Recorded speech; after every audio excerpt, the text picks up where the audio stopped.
Welcome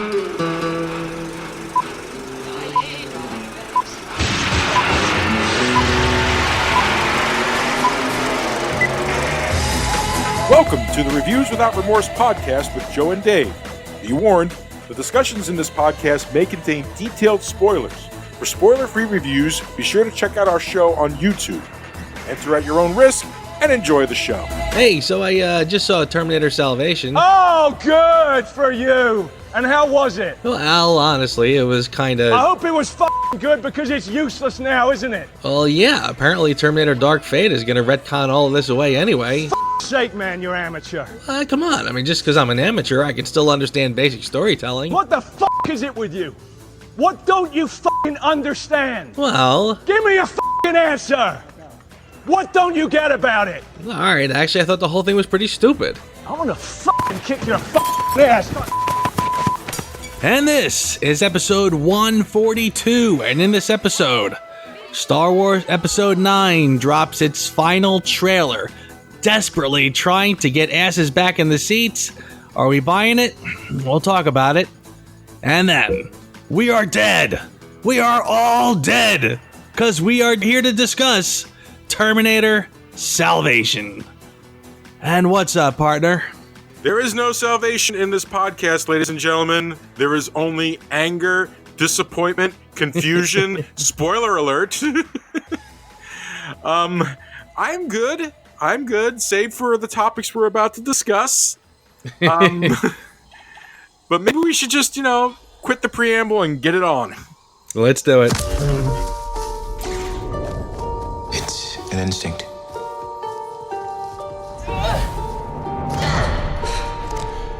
Feeling. The Force brought us together.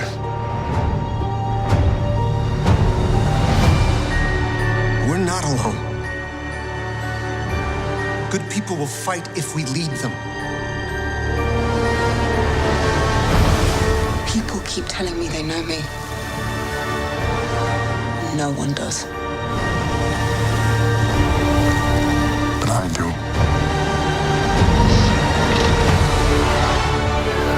In April of 1981, Star Wars was re-released. Now, at the time, Star Wars was just Star Wars.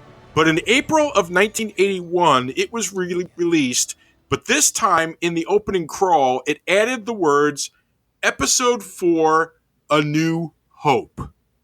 This was the first time ever that it was realized that these movies were officially the middle part of a saga of 9 films. It's an interesting choice to use the word hope, because since then, we've kind of had our hopes kind of ebb and flow when it comes to Star Wars. Empire Strikes Back was, to date is still, in my terms, is to date is still the best Star Wars that has been in the movies. But then we had the prequels, which we're going to cover in a couple of weeks. So let's see if the rock has, or whatever has turned on that. But then we have the new trilogy. And the first movie kind of shook me. And not in a good way. Shook me in a, where is this going? Because this didn't even feel like a complete movie in itself. And it's truly relying on the fact that it's a trilogy. So where is this going? Then Rogue One came out. And you know what Rogue One gave me? Hope. Gave me a lot of hope that maybe there's somebody there that actually does get it. Because Rogue One was really, really good. And I enjoyed it a lot. Then, well, we all know the story of The Last Jedi, ladies and gentlemen. Look it up. We did a review on it. Listen to two men's souls die as we record our words. Okay? And then we went into Han Solo with, the lowest expectations anywhere. And, it wasn't the best movie ever. No. We had fun. We enjoyed it enough. Maybe it rekindled a little bit of hope. This trailer dashed every ounce of hope I had that they could stick this landing as I watched it. every single moment of that just felt so contrived and just meaningless, emptiness. Not a character on that screen made me feel anything. And then to add insult to injury, to like really, really screw it to me, that moment where C-3PO looks and says, I just want to take one last look at my friends. And I'm saying to myself, what friends? Han is dead. Luke is dead, allegedly. Leia is probably going to be dead by this point in the movie because who knows how much footage they have of Carrie Fisher. Okay? Who are these people? In Last Jedi and in The Force Awakens, I don't think a single one of them spent 30 seconds with C-3PO. How is it all of a sudden they're his friends? Really trying to push it on us. Sons of bitches, up yours. I felt nothing watching this trailer. All I saw was, I can't believe I have to go to the movies and review this frickin' movie. There's my speech that I've been working on for the past 4 days.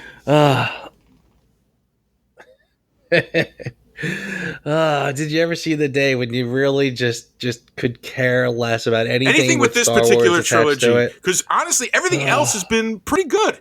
I love the Clone Wars series. I loved Rebels. I really liked Rogue One. I liked Solo, and The Mandalorian is looking pretty choice. Unless we got really bamboozled in that trailer, which is always possible. But I'm kind of feeling like no, because Favreau's doing the first episode, and Favreau tends to be pretty upfront with where he's going with things. It's like when we saw the Lion King trailer, it's like, we know this is directed by Jon Favreau, but this feels like crap. And then it came out and it was crap. It's like, you know what? Even Favreau gets it wrong every once in a while. But Mandalorian actually does look good. So Star Wars as a product itself isn't dead, but this quote-unquote Skywalker saga ending is the biggest shit show since somebody put frickin' X-Lax in the cow patties and fed it to, like, acres of cows. Yeah. Yes. By the way, did you hear the rumor that there are apparently multiple endings being shopped around to focus groups? And when I say multiple, it's as many as 6 endings. An ending by committee. First of all, an ending by committee is bad enough. 6 endings. Okay? The idea that you can tell a story and have like the build up, have Act 1, Act 2, and Act 3, blend together is hard enough. Now you're telling me that you've got an Act 1 and Act 2 and you're shopping Act 3? Shouldn't that change Act 1 and Act 2 in order to make Act 3 work? I mean, this is basic frickin' cinema, isn't it? It's just mind-boggling at this point. I mean, you knew that they had no idea what they were getting into with the first one. They had no idea where they were headed. There was a Hail Mary pass. The second one was garbage. And now just whatever the focus groups agree on, they'll put out and call that the end of the most amazing 40 years. I mean 40. Think about years. that. This is the ending. Yeah. This is George Lucas's series of 9. The Star Wars. I mean, when I was a kid, when Jedi was coming out, that's when I heard series of 9. I went, what? And this is it. This is the culmination of all of it. And it's boy, is it just fizzling. Just good riddance of this trailer. And by the way, just to say we ended on a hopeful note, I agree with you on The Mandalorian. I am looking forward to that, and I really hope that's my shot of Star Wars.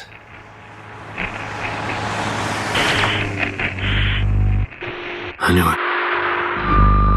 knew it was coming. But this is not the future my mother warned me about.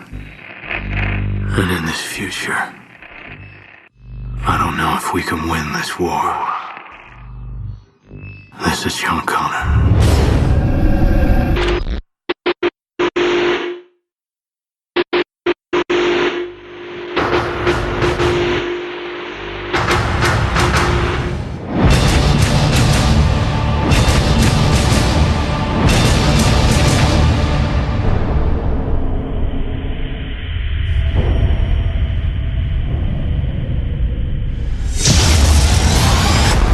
2018, a mysterious new weapon in the war against the machines, half human and half machine, comes to John Connor on the eve of a resistance attack on Skynet.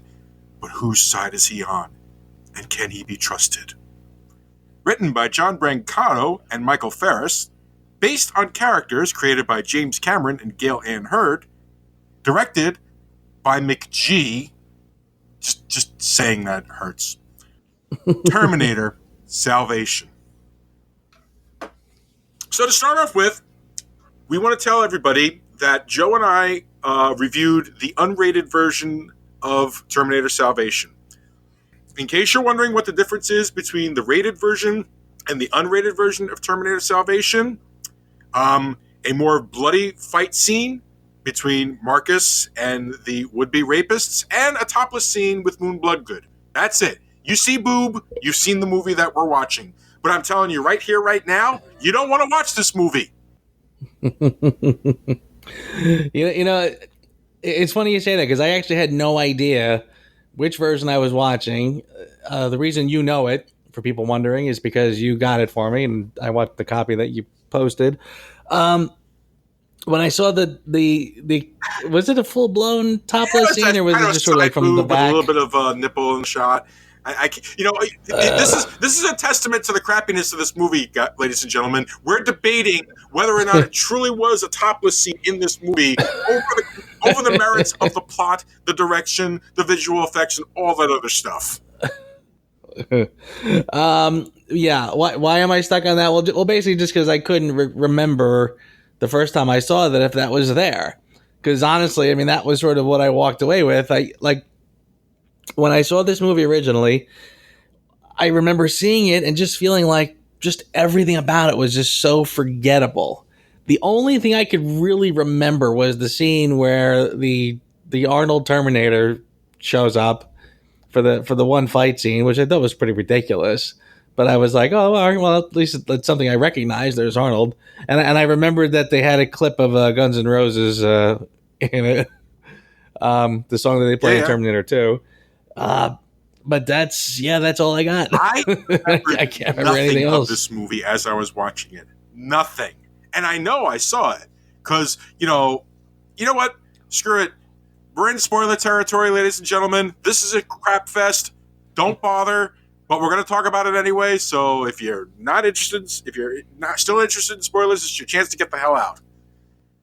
Like, the opening thing with him in jail, and in comes Helena Bonham Carter. And first of all, even when I first saw the movie, the first thing I say to myself is, oh, well, she's some kind of bad guy by the end. It's like, why make that predictable as hell? Why go with a big-name actress? And, or medium rate, or whatever, a recognizable face.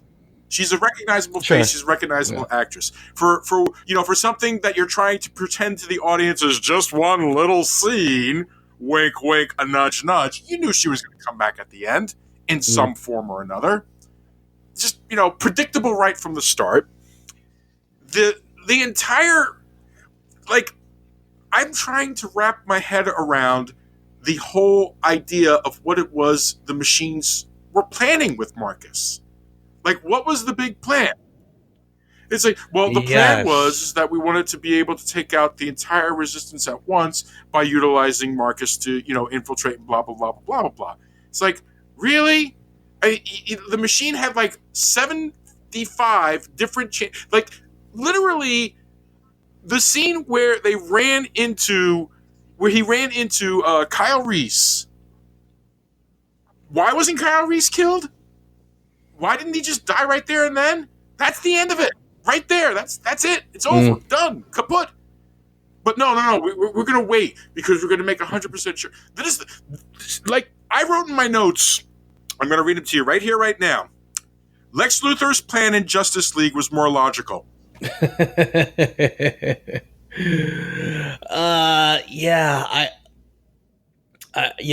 don't know. I don't know. I don't know if I'm going to have a lot intelligent to say about this film, because it's just one of those where I watched this days ago. Yeah. Joe is away on business, and I just started a new job, so we haven't been able to really sync up to get this done. We have both watched this movie days ago. Normally, when that happens, we have time to digest and we can get our thoughts together and stuff like that.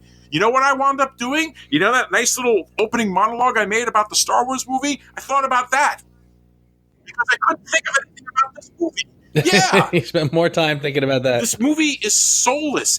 The most exciting thing about this movie is the damn freaking audio tape of Christian Bale that you made fun of in the opening. Yeah. Yeah, that is really all. Seriously, when I knew this was coming up, and you're like, "All right, do the intro," that's all I could think of was that. And you did it beautifully, sir. Well, thank you. And when I say that's all I can think of, I don't literally mean like that I couldn't think of anything else, so I had to do that. No, I mean that was such an obvious thing to pick on. I just had to grab it.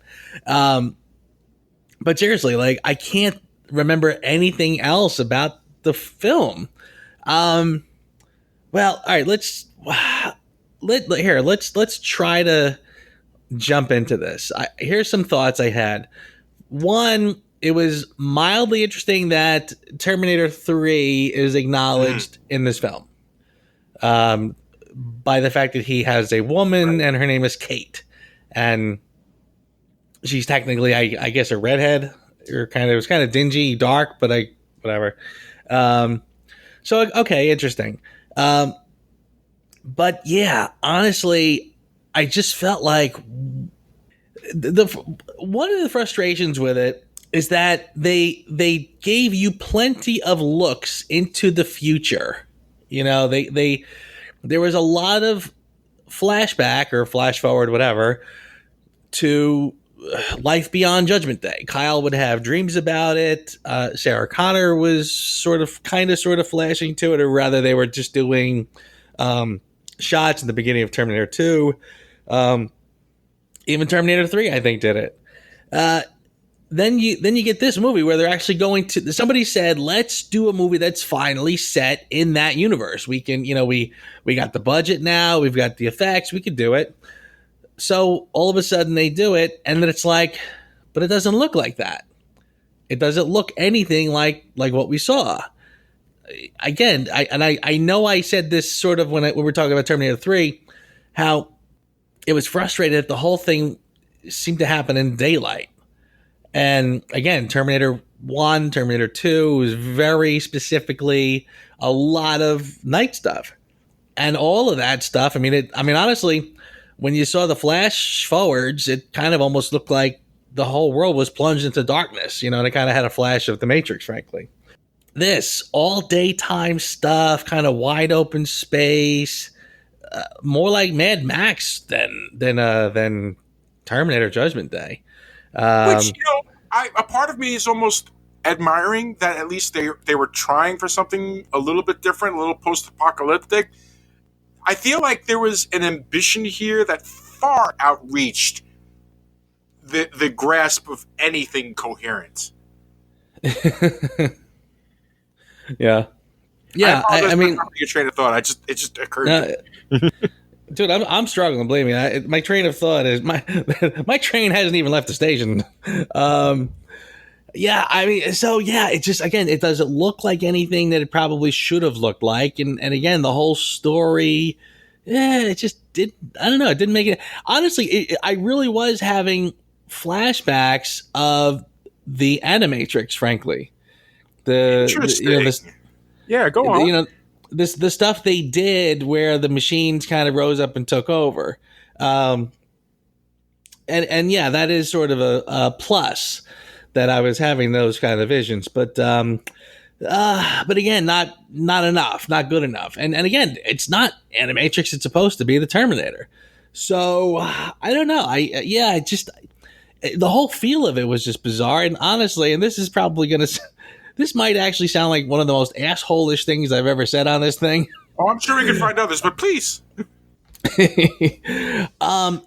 Just when I saw, when I was watching the movie and I saw the opening credits and I saw the cast, I was already saying to myself, the cast of people in this looks like parody. It almost looks. It kind of had that like the critic vibe of like just the modern young hip people are going to do a Terminator movie, and this is what you get. Like all these kind of up and comers, and then like Common the Rapper, and like like we have to round out the cast. It just I don't know, it just sort of felt very goofy. So yeah, I don't know. I mean, like I just watched. It was like every step of the way, and this one's trying to get from here to there, and I gotta find this guy, even though I don't even know who he is, but for some reason I gotta find him. Why does the Terminator care about Kyle Reese? I don't get it. He met him for 5 minutes, and now he's going to go rescue him, and he's his bestest pal. And then they catch the Terminator, and the whole thing. And again, Sam Worthington. All right, the guy who they were trying to jam down people's throats. He was going to be the new big it guy. When they do the whole thing, when they capture him, and he's hanging there, and you see him like stripped down to his parts, and you kind of went, wait a second. First of all, that's way more RoboCop than Terminator. Right. Exactly. Terminator is a full-blown robot with skin over it. So what's the point of them making this thing? I guess the first prototype of a Terminator, which instead of building a robot and putting the skin over it, they take a living person and they put a robotic skeleton underneath it. But yet they keep his brain, they keep his memories. So what's the point? I literally was kind of perplexed with that, to the point where when they finally get to the end, and the ending is hysterical, by the way, when the Terminator finally goes back to the base and he's face to face with the Helena Bonham Carter ghost, whatever she's supposed to be, the electronic AI representation of her. That whole thing was so laughably stupid, because he makes it all the way back to the base. Well, welcome back. What's your face? We programmed you to do this, and you did it marvelously, and yada yada yada. It's like saying all the things that they have no reason to say.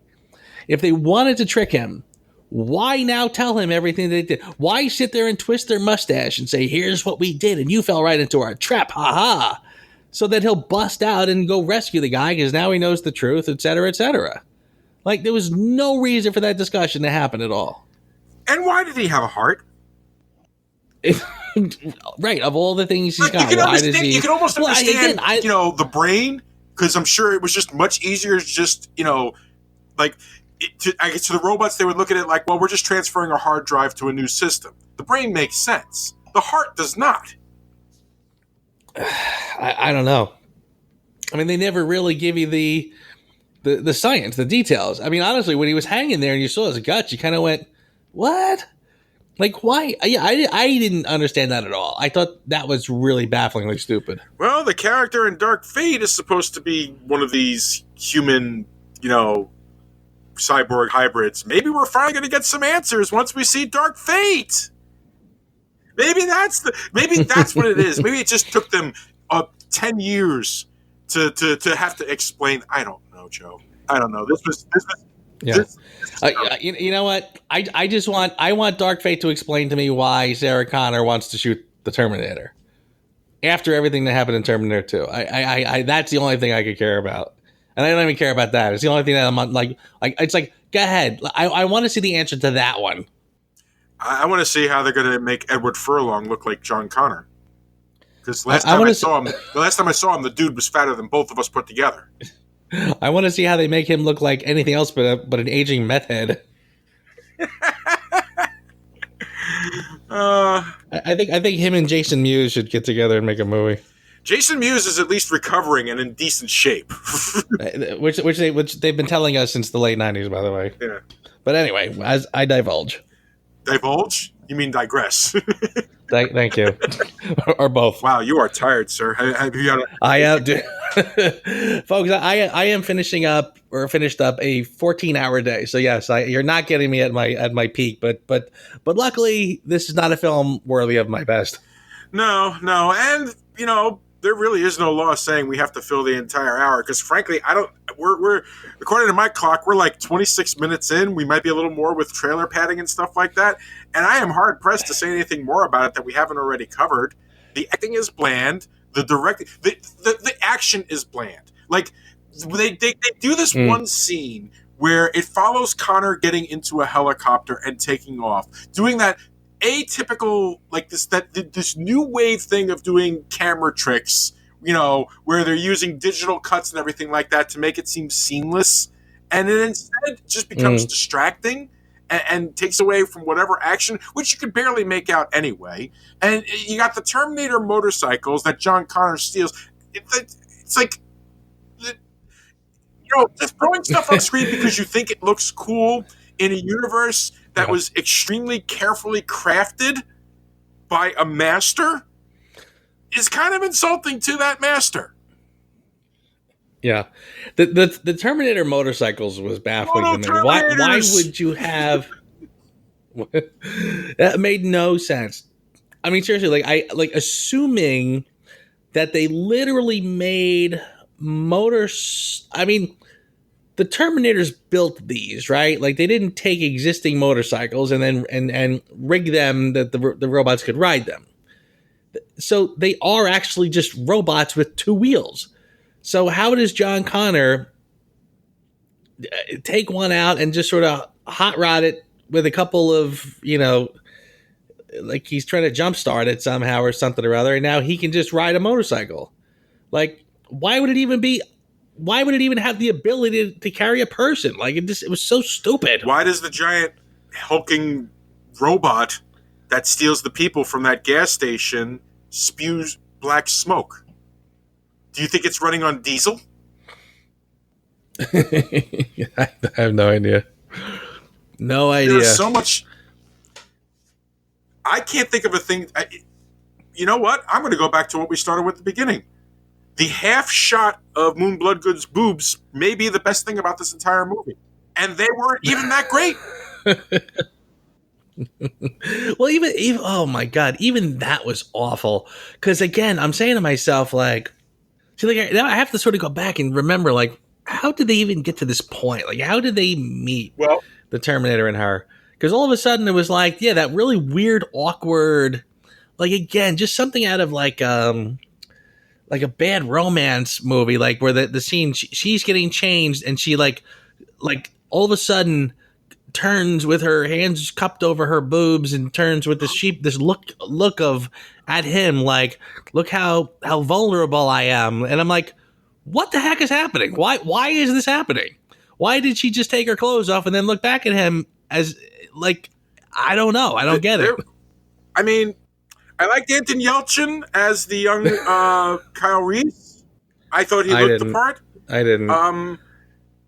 There were neat little callbacks, like when he taught him the little trick about using like a string on the shotgun so it can't be taken away from you, which calls back to when he put a string on a shotgun at the first Terminator. I thought that was neat. There was there was love of the original movies, but no originality, no respect. I don't understand how, if the world went into a nuclear thing, how there's helicopters that still work, submarines that still submerge. The future that Reese described in the first movie was, bleak and to the point of almost extinction. And here we are, and it's like, they're still, militarized and mobile and all that other stuff. And it's like, and I understand it's 10 years. It's supposed to be like 10 or 11 years before that day actually happens. But it just kind of feels like, for a world that supposedly got like completely nuked, it doesn't feel like a world that got completely nuked.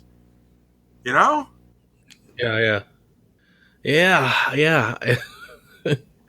I don't get it.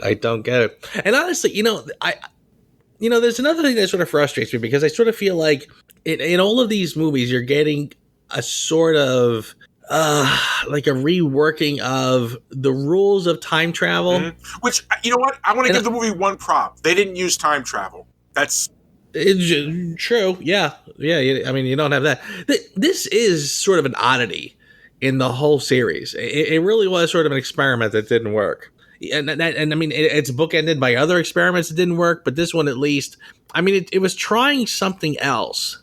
And I remember being like mildly hopeful for it when it was coming out. But it doesn't work. It is an oddity in that respect. But honestly, I when he was talking to Kyle Reese, and like all of a sudden, like Kyle Reese, oh, I know that name. I got to find him. He's the key to everything because he's my dad. And if my dad gets killed, then technically I'm never born, and technically whatever. And I'm like, but is that really where we're at now? Like, it doesn't. I don't know. Like, it really was getting confusing, and frankly. And it even sort of goes back to some of the things I was saying about Sarah Connor going back all the way to Terminator 2. It's like, if everything hinges, and this is actually probably true of Terminator 1, really. I mean, the one thing I was always sort of skeptical about of the first Terminator, even though I think it's a pretty flawless story, the idea that Kyle Reese goes back in time to impregnate Sarah Connor. So, and then then you sort of go into the next one where Sarah Connor now becomes this badass, and all of these things happen that wouldn't have happened otherwise had it not been for the time travel. Right. So it's almost like if you go back in time to create something, well then how? I shouldn't be starting this conversation at this point, but you get what I'm saying. Like it doesn't make a lot of sense to me. Like, Kyle Reese was born because Sarah Connor became a badass because of stuff. Well, yeah, but that wouldn't have happened if the guy didn't come back from the future. So I don't really. I suggest you don't worry about this sort of thing and just enjoy yourself. That goes for you all, too. Yes. There you go. Oh no, I've gone cross-eyed. But, there is something to be said about that. In the original Terminator, because it was considered to be a one-shot movie at the time, it worked. But with each subsequent movie, it lessens the impact of that first movie. This is one of those cases where, I mean, you hear people talking about how the sequels ruined the original, and I always found that to be disingenuous because I'm always like, no, but you've always got it. You've always got that original. But yet, from Terminator 3 up, each subsequent film so far has dampened the impact of the first Terminator. Because all it does is mess with time travel in so many different ways, it becomes so loosey-goosey that it kind of breaks. It almost breaks the first film. I'm disappointed to have watched this movie, actually. I'm disappointed to have watched part 3. I know I'm going to be disappointed when we watch part 5 next week. And Lord knows how the hell I'm going to survive watching Dark Fate. But this is where we are, man. This series has flown off the rails. And as I'm watching this movie, I'm thinking to myself, who the hell is the brilliant son of a bitch that thinks it's a great idea to do a part 5 after this? It's like Terminator 3. Oh, that didn't work as well as we thought it was going to. Okay, well let's try this. Terminator 4. Oh, well that didn't work as well as we think it was going to be. Okay, well let's try this. Terminator 5. Oh, well that didn't work as well as we think we were going to. How many times are you going to try? This movie gets more chances at reprieves and revives and whatever the hells than any movie series I could think of. Yeah, it's true. And honestly, at the end of the day, too, I remember like just looking at it and just thinking like, this has got to be one of the ugliest movies I've ever had to watch. Like it was a slog to get through this. And honestly, if it was at least visually appealing in some way, visually interesting, then I probably would have given it at least somewhat of a pass. But it was just so awful looking. Everything was ugly. I mean, again, like in the first Terminator, they do the glimpse into the future, and that was kind of more aesthetically interesting than this. This was just gray, bleak, and bland. I'm like, ugh. I'm like, I couldn't wait for this to be over. And you know what? I can't wait for this review to be over. So let's just score this. We're going in circles. We've been fighting a long time. We are outnumbered by machines. Humans have a strength that cannot be measured. I'm serious. We must have covered the same plot elements about this movie over and over again. This is a bland, boring mess of a movie. I mean, Yeah. I fell asleep. It took me 3 days to watch this movie. 3 days. Because every time I started watching it, I fell asleep and had to wake up, rewind back to where I last remembered, and start again. That is not a good sign for a movie, although it might be a sign that I am just getting frickin' old. Maybe it's a little of both. I'm going to go with both because I don't like the other part. Yeah. I didn't enjoy anything about this movie. It was a terrible experience to me. The acting was way off the charts. And I don't mean off the charts in that these are good actors. I mean, these are people that should know better acting-wise. Yeah. Yeah, I wish they at the very least, kind of, if they gave us maybe I was almost feeling like there was, I mentioned the Animatrix, but I was also getting a vibe of like The Walking Dead, and I kind of felt before the Walking Dead TV show was even on too. Yeah, so I kind of wonder, like, if they had at least maybe toned down the Terminators a little bit, kind of said, okay, they're not the invincible Terminators yet. I mean, seriously, it was like they sent the Terminator back. I mean, and this is something I keep saying with every sequel, by the way, is it doesn't make any sense that they have this Looney Tunes advanced technology, apparently, that can, like, liquid metal and can just morph into anything. Why would they bother sending just a plain old Terminator back in time? Well, now that I'm watching this, like, seriously, you had the regular Terminator, like, already shows up as if he was like the new thing, the new big deal. And it's like, well, why? You already have giant Terminators. You have 50-foot tall Terminators. So what the hell is the point of building an army at that point? They had these Terminator snakes that lived under the water. They have Terminator motorcycles. What the hell do you need an Arnold Terminator for? That looks like a wild step backwards. Why didn't they? If they can send back Arnold, just send back the living tissue. That's how it works. Whatever. I mean, you probably could. I don't know. Like, now suddenly that doesn't even ring with any sort of truth to it. It doesn't. But I mean, I don't know. Maybe if they just toned down all these crazy, murder bots and made it mildly believable that the people would have had some sort of a fighting chance, at least at this point. Because I felt like every time I turned around, they were fighting some ridiculous, super killer monster robot that should have killed him in 5 seconds. By the way, yes, there was a lot of that stupid trope where, because it's the hero fighting the unstoppable force, of the hero instead of just the throwing of the hero around. Yes. We just pick him up and throw him around constantly. It was so irritating. The minute the minute Arnie came out and he did that to Connor, I thought of you. I was like, oh, Joe's going to lose his shit when he sees this. He is going to lose his shit, and I don't blame him. And it happened way too long. Seriously, John Connor should have been dead within 5 seconds. The fact, right, exactly. If the Terminator comes up against an ancillary character, he'll punch him in the heart, pull his heart out, and show it to him before he dies. If the Terminator fights our hero, he just tosses him around for 20 minutes.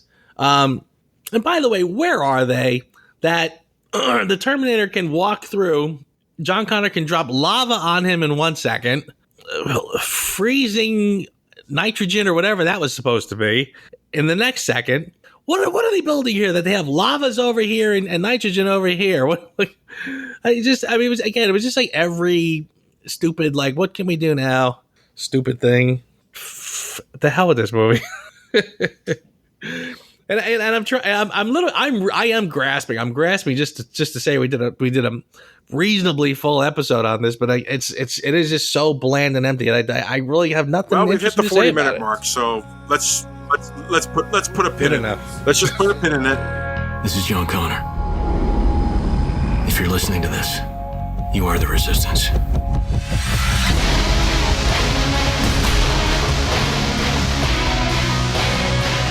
I thought I knew already. Something has changed. I gave it a 1, and I feel like if I say anything more about it, it's like I'm gonna be that terrible human being who has already killed somebody, and I'm kicking the corpse. So I'm not going any further. this movie is a 1. I just don't understand the rationale behind any of it, and I don't understand the rationale of how this series keeps going. Yeah. I think I'm gonna give it a 1 too. Now that you mentioned, I think I was gonna give it maybe even a 2, maybe even a 3, and just say, well, the effects were okay, I guess. But you know what? I'm tired of giving this movie. I'm tired of giving this series any credit when it's not even giving the audience any credit. Where it's just where it's either doing this thing where it doesn't know if it wants to be funny or action packed, or now onto this one, which feels kind of like. I swear to you, it's like McGee said, "I'm gonna do to Terminator what Nolan did to Batman," and that's why we got Bale in the part. And it's just so far up its own ass, it doesn't deserve. Yes, because I agree with you. Some of the special effects were nice, and I liked the look of the young Arnie effects as well. But other than that, I'm not giving it any more credit than that. Yeah, I agree with you. And I mean, seriously, like I mentioned how how just the opening credits look like parody. And again, Mick G. Oh, Mick G. He's the new cool guy. Yeah, I'm with you there. I'm not. Again, like I said, I agree with you that I was going to be a little generous in certain places, but honestly, people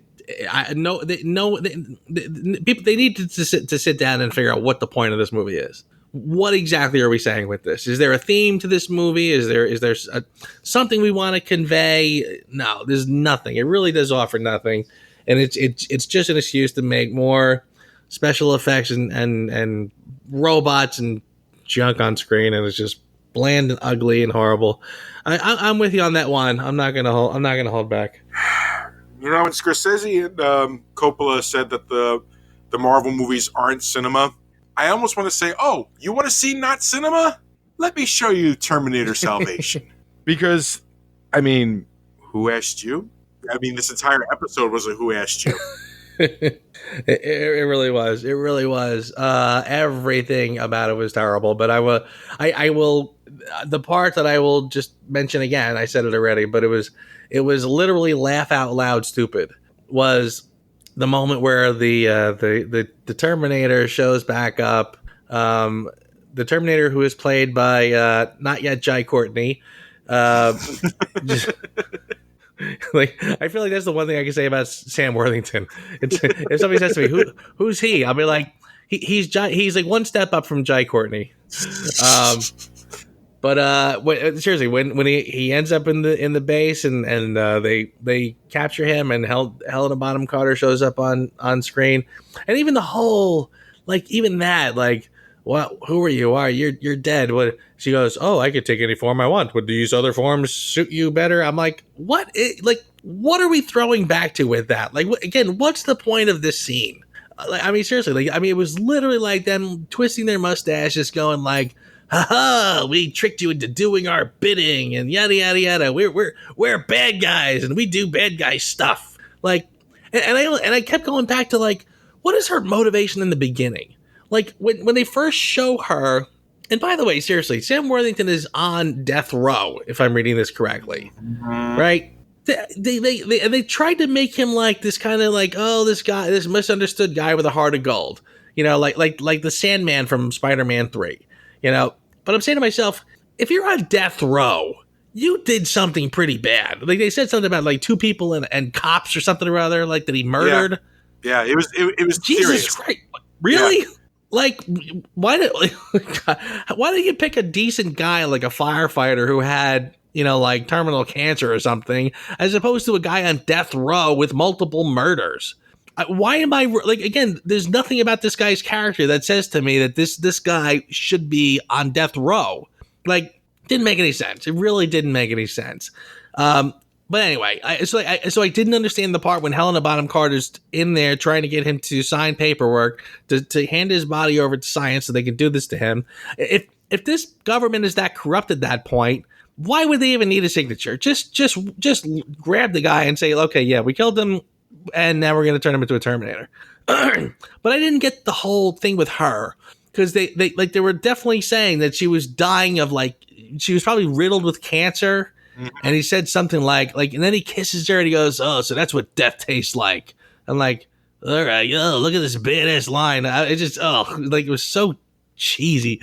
But I didn't get what the point of that was. It was almost like they were trying to do something where she was scrambling to achieve immortality through her work, through her scientific contributions. But they never elaborated on it. So it was over before it started. So I didn't get that whole stupid thing. But anyway, to get back to where I was going with this, when they get him back into the thing later and they're going, "Ha, here was our evil plan all along." I'm like, who's writing this? This is awful. Are you guys serious with this? All right, I'm going to shut up because I could be doing this all night. You realize you've put more thought into your review of this movie than they put into the entire movie? Yes, I do. Well, actually, it's not even thought. I mean, honestly, like I said, I'm trying to just remember parts of this that just were bafflingly stupid. It is completely unmemorable. Me personally, I'm in the same boat with you. The entire thing, the Helena Bonham Carter character, should have been cut out. The opening with him in jail should have been cut out. They showed that it was a place where they were doing experiments on humans and stuff like that. They could have just opened with he got out of there before the explosion hit that took the people out, and that was the introduction of the character. That's my Who Asked You. They did not do a great job of characterization with the Marcus character. I couldn't feel any sympathy for him.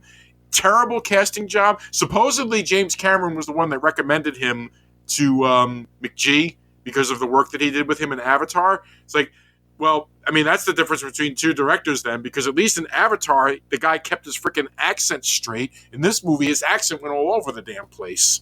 Yes. You know what? It's funny you mention that because I had the same.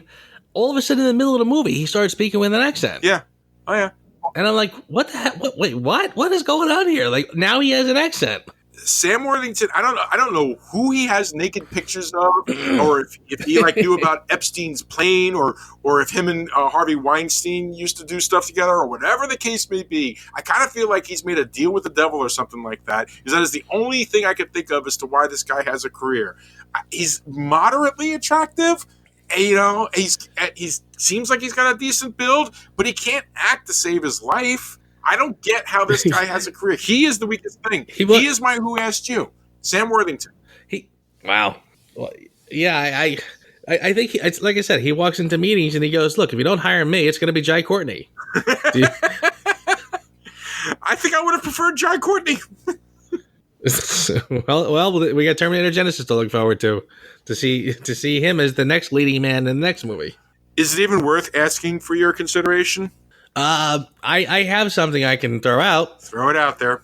The scenes when they show John Connor listening to tapes of his mother, which frankly doesn't make any sense anymore, because boy, I might have to take this back, because now I'm realizing it was really stupid.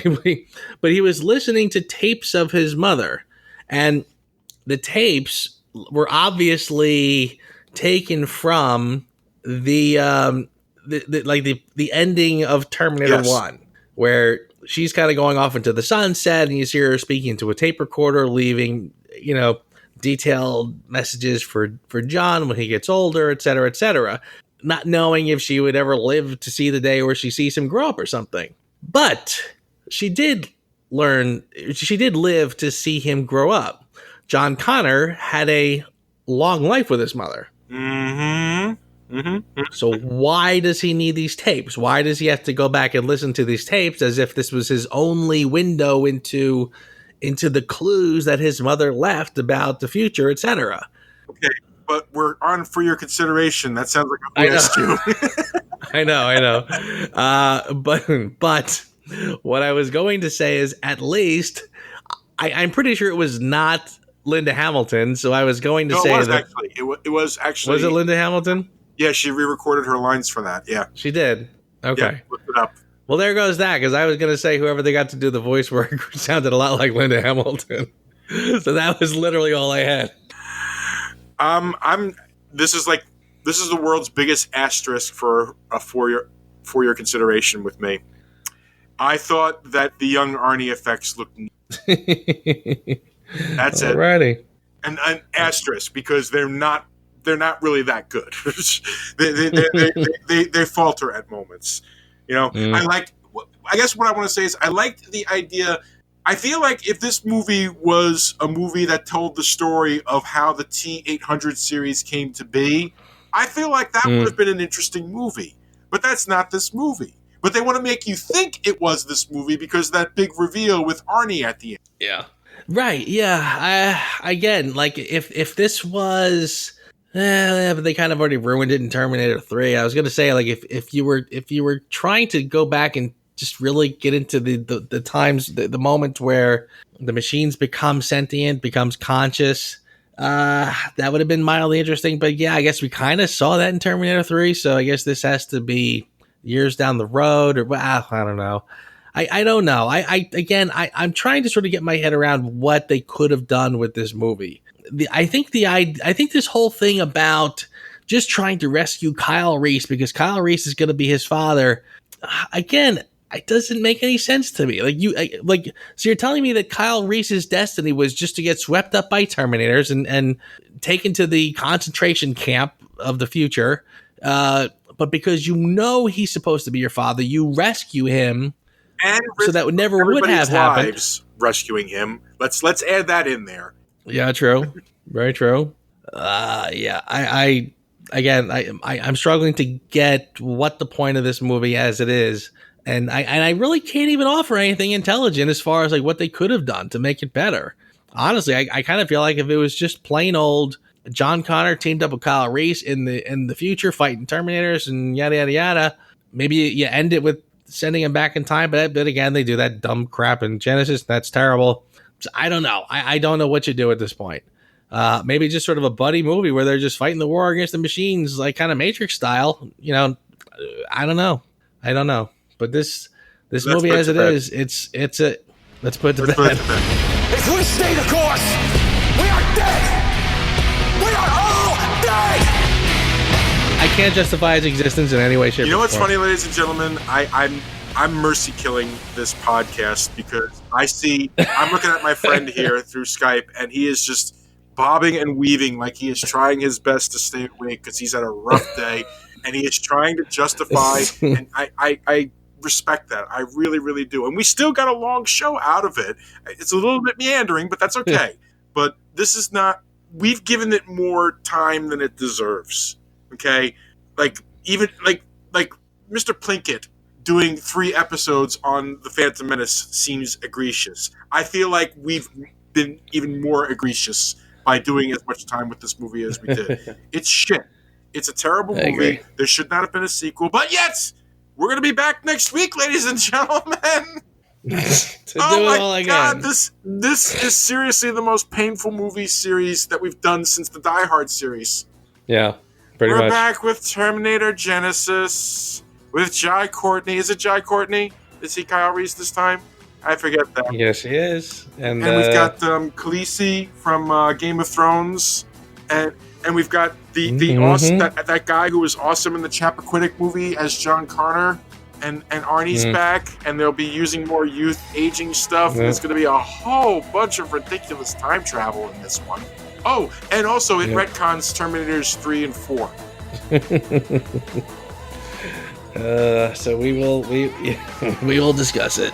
Yeah, we will. All right, sir. Go get yourself some rest. Thank you so much for making the time for this, and good luck with the rest of your trip. And sorry, ladies and gentlemen, for the bummer fest. I hope you guys weren't taking downers when you started listening to the show, because, brother, I am really sorry. So until next time, good night, my man. Go get some sleep. Thank you, my friend, and I will see you next week. Thanks for listening to the Reviews Without Remorse podcast with Joe and Dave. Join us here every Thursday for a new episode, and be sure to check out the Reviews Without Remorse channel on YouTube for spoiler-free reviews of new releases. If you enjoyed this podcast, please consider becoming a Patreon. You can find our page on patreon.com/reviewswithoutremorse, one word. As little as $1 a month goes a long way. All clips in this podcast are for commentary and critique and is considered fair use. No copyright infringement is intended. My father-in-law has treated me like crap for almost 20 years, and it's time for a little payback. I tell you, he's treated me worse than that jerk Christian Bale did. I want you off the set, you prick. Sorry. No, don't just be sorry. Think for one second. I dropped a peanut M&M and it rolled over here. Am I gonna walk around and rip your lights down in the middle of a scene? Those are Christmas lights. I put them up to make everyone happy. Then why the are you walking right through? Da-da-da-da like this in the background. What the is it with you? Boy, you were gonna owe a fortune to the swear jar. You got any idea about, hey, it's distracting having somebody walking up behind Bryce in the middle of the scene?